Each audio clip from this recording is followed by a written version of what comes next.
आज का विषय संसार में रहने का तरीका या जीवन जीने का तरीका क्या होना चाहिए।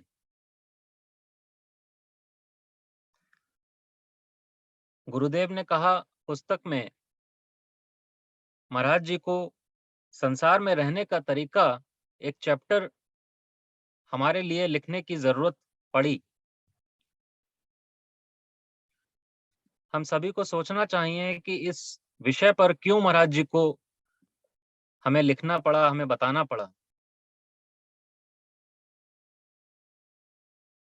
कहीं ना कहीं बात यह है कि हम जिस प्रकार भी जो जीवन अपना जी रहे हैं वह कहीं ना कहीं ठीक नहीं है, या यूं कहें बहुत बिगड़ा हुआ है,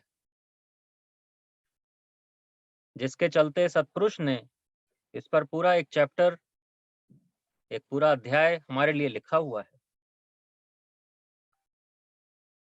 इसके आधार पर हम सब जानेंगे कि हम किस प्रकार का जीवन जीते आ रहे थे, वह जी रहे हैं, और इसमें क्या सुधार होना चाहिए। चाहे संसारी हो या आध्यात्मिक, सभी चैन व शांति से जीवन बसर करना चाहते हैं, परंतु एक अध्यात्म का राही कैसी भी परिस्थितियां हों, वो संसारी की अपेक्षा बेहतर जीवन जीता है। क्यों? क्योंकि उसे पता है देह धरे का दंड है, ज्ञानी काटे ज्ञान से, मूर्ख काटे रोए।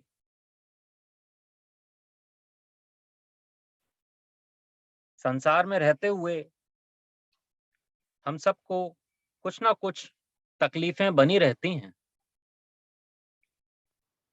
तकलीफें तन की अलग व मन की अलग। तन माने शरीर की, हमारे को जो संसार में हमें इस तन के लिए व्यवस्थाएं करनी पड़ती हैं, वह रोटी कपड़ा और मकान की व्यवस्थाएं करनी पड़ती हैं, जिसके लिए हमें पर्याप्त धन भी चाहिए होता है। उस धन को अर्जित करना हम सब जानते हैं इतना सहज नहीं है। मन की मन को सूक्ष्म शरीर कहा गया है। मन की तकलीफें क्या हैं कि हर वक्त एक बेचैनी सी सारे कार्य करते हुए भी बनी रहती है, या फिर व्यवहारिक तकलीफें कि अपने घर में, समाज में, वस्तु, व्यक्ति, परिस्थितियां, इनसे जो मिलने वाले कष्ट हैं, वो सब हमारे सूक्ष्म शरीर अर्थात मन पर असर करते हैं। एक संसारिक व्यक्ति ये सोचता है कि ज्यादा से ज्यादा धन कमा लूं और बचा के रख लूंगा तो अपना जीवन शांति से गुजर बसर कर लूंगा, व अपने वालों का भी जीवन गुजर बसर कर लूंगा। लेकिन ये सब अपने अपने अंदर की स्थिति को हर व्यक्ति जानता है। जिस किसी ने धन संपदा बहुत इकट्ठी कर भी ली है, उससे थोड़ा एकांत में बैठकर बात करें, उसके मन को टटोलें तो मालूम पड़े कि उसके मन में कितनी शांति व चैन है। इसका निर्णय महाराज जी ने अपने वाणी में किया हुआ है। जेती संपत पाविये उतना घना कलेश, मन नहीं धीरज पकड़े दुखिया रहत हमेश। एक संसारी व्यक्ति के लिए इंद्रियों के भोग पूर्ण होते रहें, यही उसकी जिंदगी है।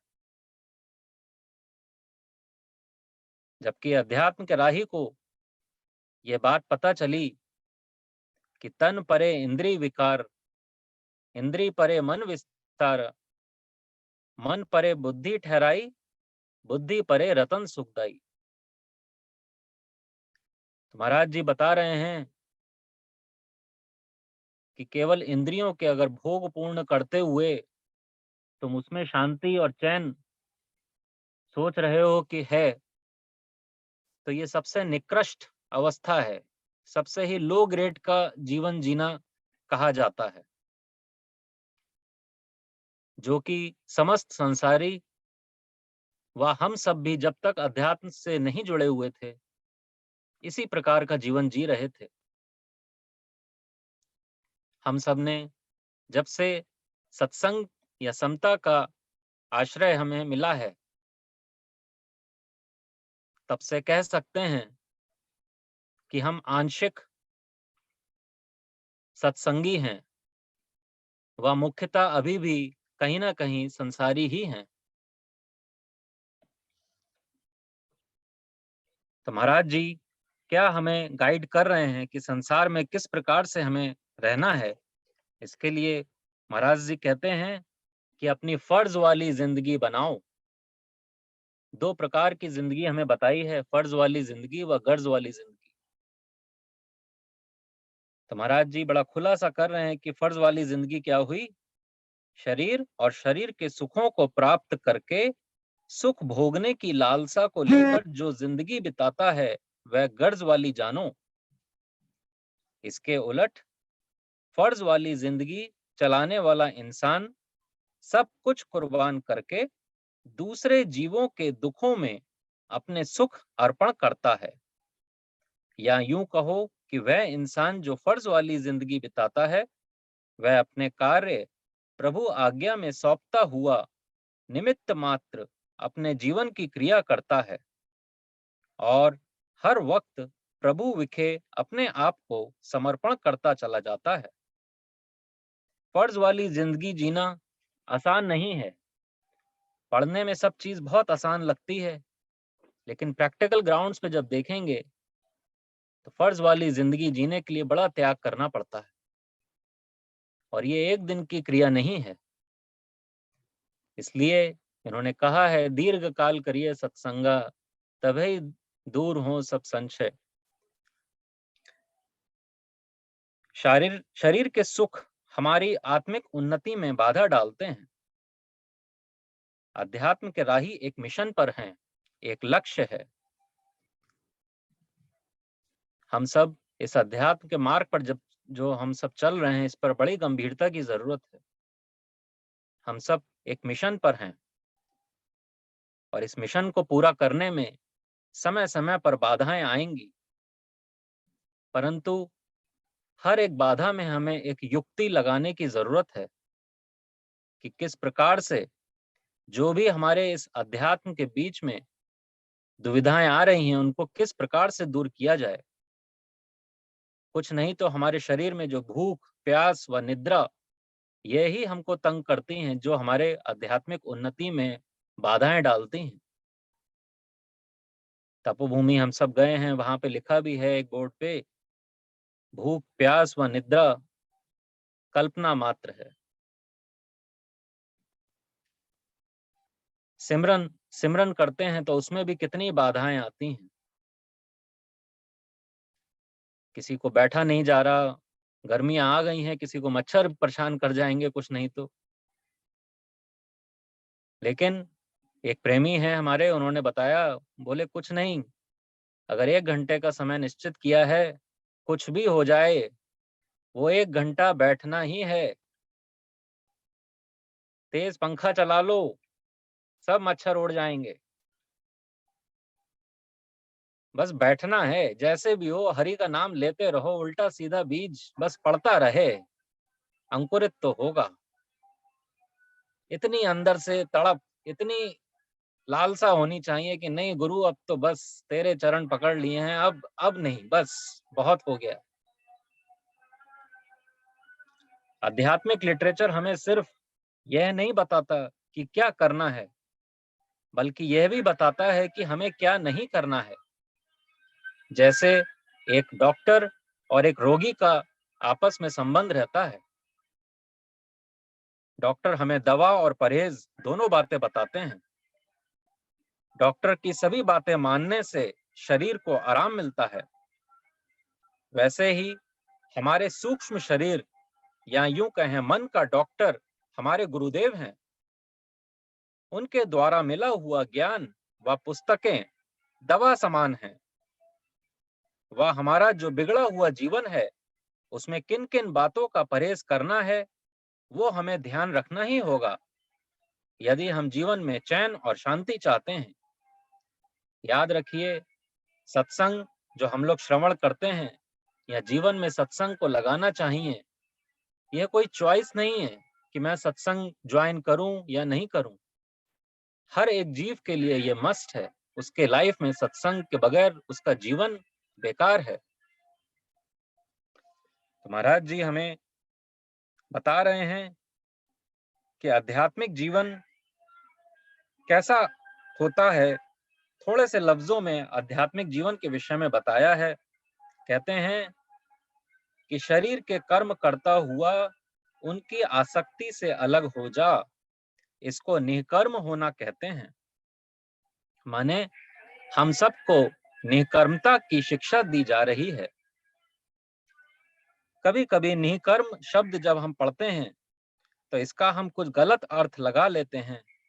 ऐसा लगता है कि हमसे किसी भी प्रकार के कर्म को ना करने के लिए कहा जा रहा है।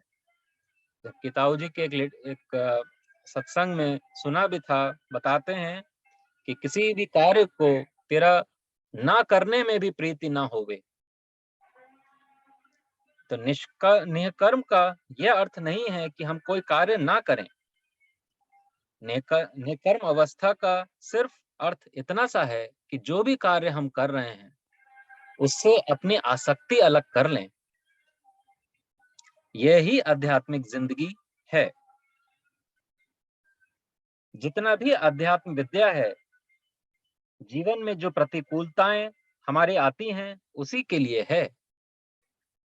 क्योंकि जब तक सब कुछ हमारे मन अनुकूल हो रहा है तब तक हमें जीवन जीने में मौज आती है, जिसको हम शांति व आनंद समझते हैं।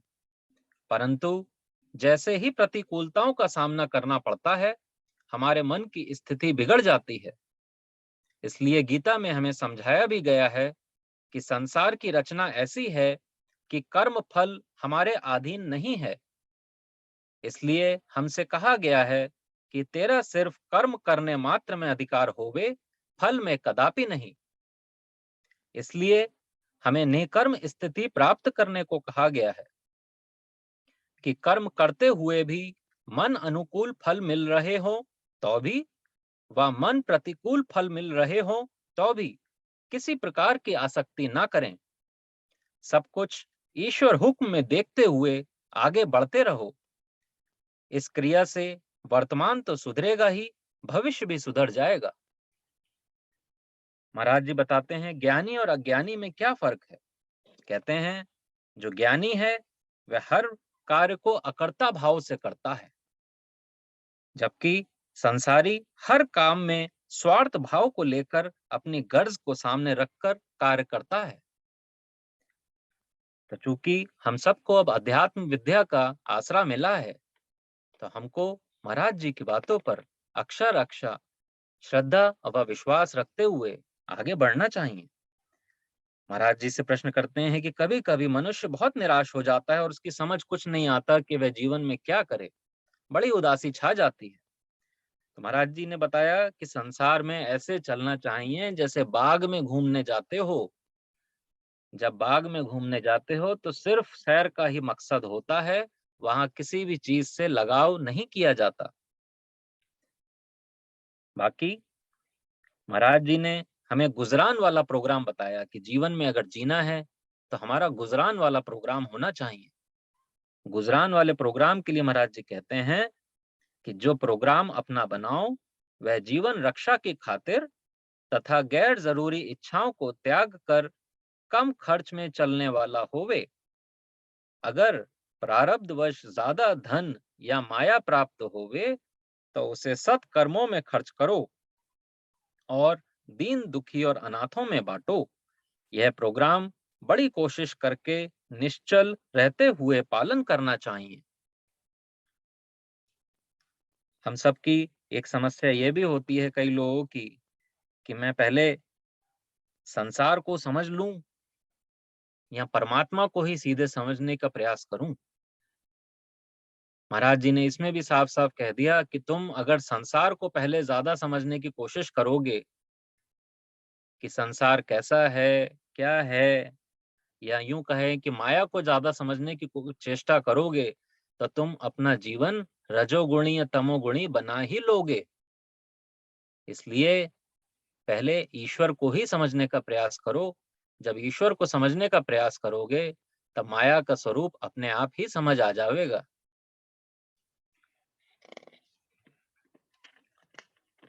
बाकी इसमें महाराज जी ने संसार में हम लोग देखते हैं कि घर परिवार में रह रहे हैं, शादी ब्याह का भी रहता है कि किस परिवार में करनी चाहिए। महाराज जी ने इसका छोटा सा सूत्र दिया कि अगर तुम अमीर घराने के हो, अगर अपने बेटे की मैरिज करनी है, तो किसी गरीब परिवार की लड़की को ढूंढ लो, उसका दर्जा ऊंचा करो, उसको अपने जैसा बनाओ।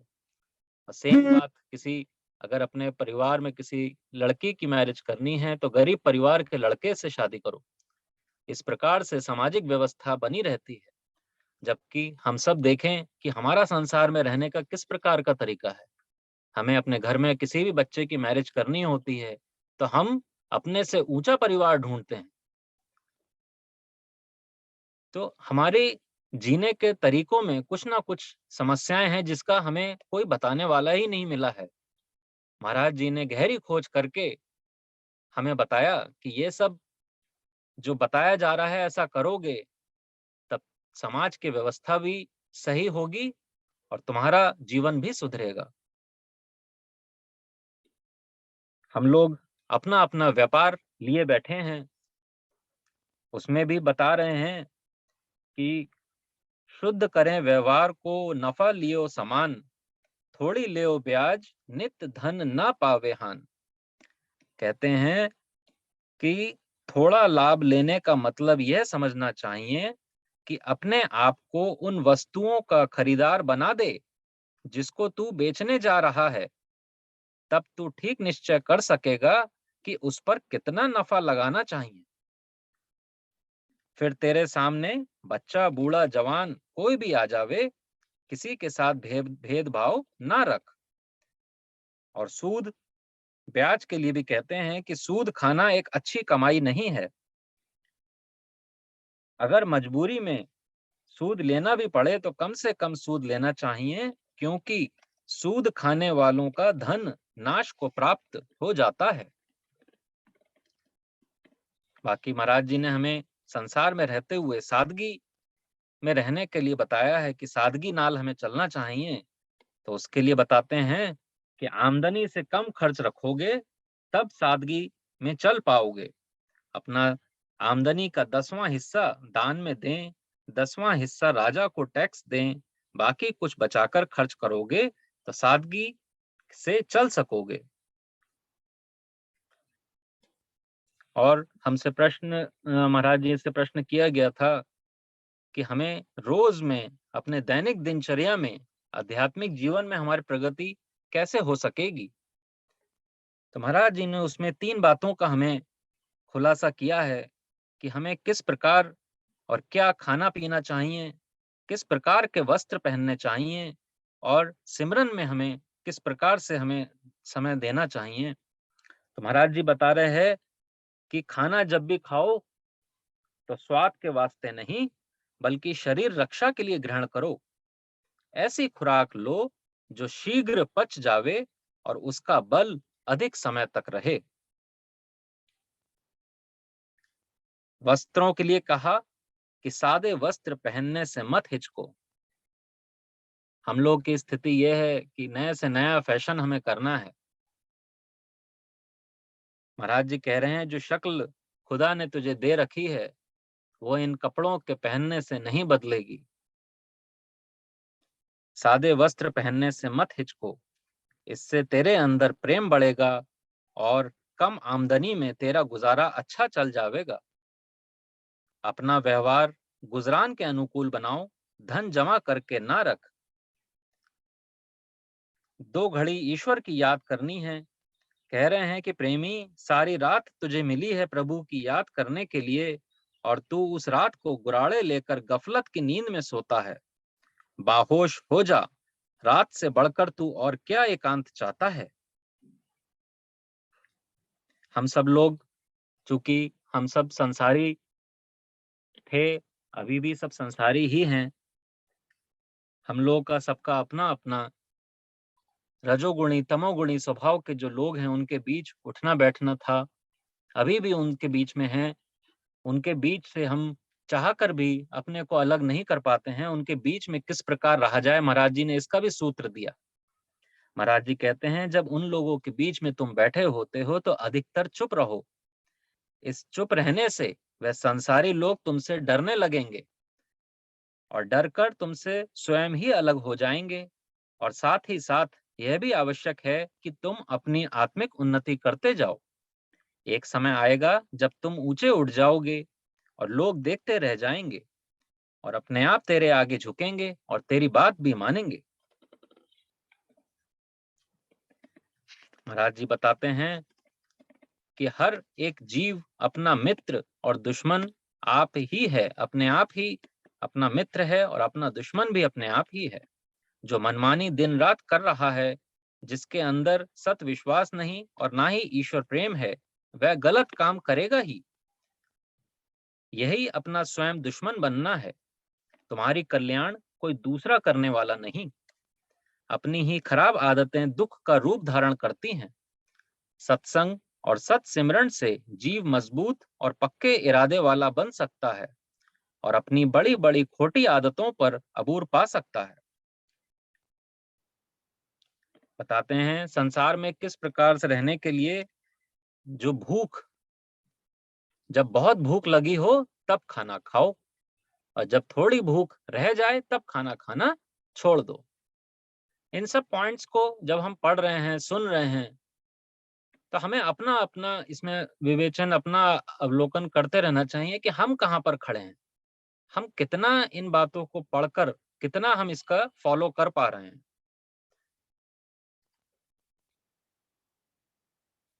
कमाई के विषय में कहा है कि हक की कमाई 3 काल सुखदाई है। कभी भी किसी का दिल न दुखाएं, जबान के पक्के रहना चाहिए। किसी से कोई वायदा करो तो उसे पूरा करो और हर कीमत पर निभाओ। एक और प्रश्न हम लोग के साथ परेशानी रहती है कि कोई हमारे साथ दुश्मनी रखती है तो क्या सलूक करना चाहिए। तो कह रहे हैं कि अगर कोई शख्स बिना वजह तेरे साथ ईर्ष्या बनाए रखता है, तो अभी तू उसका भला ही सोच। फिर भी अगर वह शख्स तेरे खिलाफ कोई बात करता है और तू भी मुद्दत तक उसके साथ कपट बनाए रखता है या उसका कत्ल तक करने की कोशिश करता है, तो गुरुमुख और मनमुख में क्या फर्क हुआ। जब किसी की झूठी और अनुचित बातों का इस कदर असर तेरे मन या चित्त पर होता है, तो जरूरी है कि तेरी सच्ची भावनाओं का असर भी उसके मन पर जरूर होगा, बल्कि बढ़कर होगा। अंत में समय इजाजत नहीं देता है। महाराज जी से एक प्रश्न किया था कि आर्थिक उन्नति के बारे में आपका क्या विचार है। तो महाराज जी कहते हैं कि गौर इस बात की करनी चाहिए कि आर्थिक तरक्की किस हद तक होनी चाहिए और उस आर्थिक उन्नति में मानुष का क्या फर्ज होना चाहिए, जिससे वह आर्थिक उन्नति को प्राप्त करके महज विषयाचारी ही न बन जावे। सो इसके मुतल्लिक गौर करने का ना किसी बुद्धिमान को मौका मिला है और ना ही कोई जरूरत समझते हैं। आम लोग तो महज आर्थिक तरक्की करके अपने आप को विषयाचारी बनाने के यत्न में लगे हुए हैं, जो थोड़े ही समय में तमाम उन्नति को नाश के स्वरूप में देखेंगे। माने कहना यह है कि आर्थिक उन्नति बगैर अध्यात्म के नहीं हो सकती। जो भी हम लोग अपने अपने कार्य में लगे हैं, अगर हमारे जीवन में सत्संग या अध्यात्म नहीं है, तो हमारे जीवन में उन्नति होना असंभव है। इस बात को गहरी गौर करके हमें अपने निश्चय में बैठा लेना चाहिए। तो ये विषय आज का संसार में रहने का तरीका, इस पर हमको अपने अपने कल्याण करने हेतु इस पर अमल करना चाहिए। तभी इस मानुष चोला जो हमने धारण किया है, जो महाराज जी की कृपा से, ईश्वर की कृपा से हमें मिला है, इसका पूरा पूरा फल हमको प्राप्त होगा। ओम ब्रह्म सत्यम सर्वधा।